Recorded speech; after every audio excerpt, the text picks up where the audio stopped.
জাতীয় নির্বাচনের আগে হঠাৎ করে জামায়াত ইসলামের প্রার্থী ও নেতারা বিচ্ছিন্ন হওয়ার খবর রাজনৈতিক অঙ্গনে নতুন করে আলোচনা তৈরি করেছে। কেউ দল থেকে সরে দাঁড়াচ্ছেন, কেউ আবার কিছুদিন পর ফিরে আসছেন। এই যাওয়া আসার পিছনে আসলে কি কারণ, আজ আমরা সেটাই বিশ্লেষণ করব। প্রথমেই যে বিষয়টি সামনে আসে তা হলো নির্বাচনী কৌশল।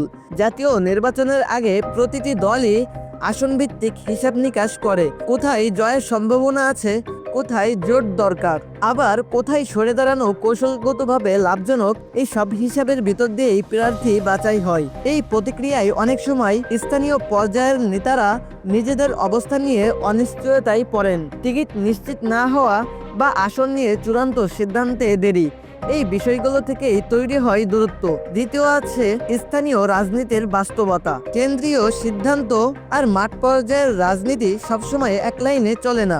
স্থানীয় সমীকরণ, ব্যক্তিগত প্রভাব, এলাকা ভিত্তিক জনপ্রিয়তা, এই সব বিষয়ে অনেক নেতাকে ভাবতে বাধ্য করে তিনি দলীয় সিদ্ধান্তের ভিতরে থাকবেন নাকি আপাতত বাইরে থেকে নিজের অবস্থান পরিষ্কার করবেন। এখান থেকেই আসে সাময়িক বিচ্ছিন্নতা। তৃতীয় একটি বিষয় হলো রাজনৈতিক বার্তা। কিছু বিশ্লেষকদের মতে এই বিচ্ছিন্ন হওয়া আবার ফিরে আসার ঘটনা সবসময় স্থায়ী ও ভাঙ্গন বোঝায় না, বরং অনেক সময় এটি হয় এক ধরনের চাপ তৈরির কৌশল। কেন্দ্রের নজর আনা, নিজের গুরুত্ব বোঝানো বা আলোচনার টেবিলে অবস্থান শক্ত করা, এই উদ্দেশ্যেও কেউ কেউ সাময়িকভাবে দূরে যান। এরপর এসে আবার ফেরার প্রশ্ন। দল থেকে বের হওয়া মানেই যে সম্পর্ক পুরোপুরি শেষ, বাংলাদেশের রাজনীতিতে এমনটা খুব কমই দেখা যায়। আলোচনা, সমঝোতা আর নতুন হিসাবের মাধ্যমে অনেকে আবার আগের জায়গায় ফিরে আসেন। জামায়াতের ক্ষেত্রেও এই রাজনৈতিক সংস্কৃতি নতুন নয়। সবশেষে একটি বড় বাস্তবতা আছে, নির্বাচনের সময় ঘনিয়ে এলে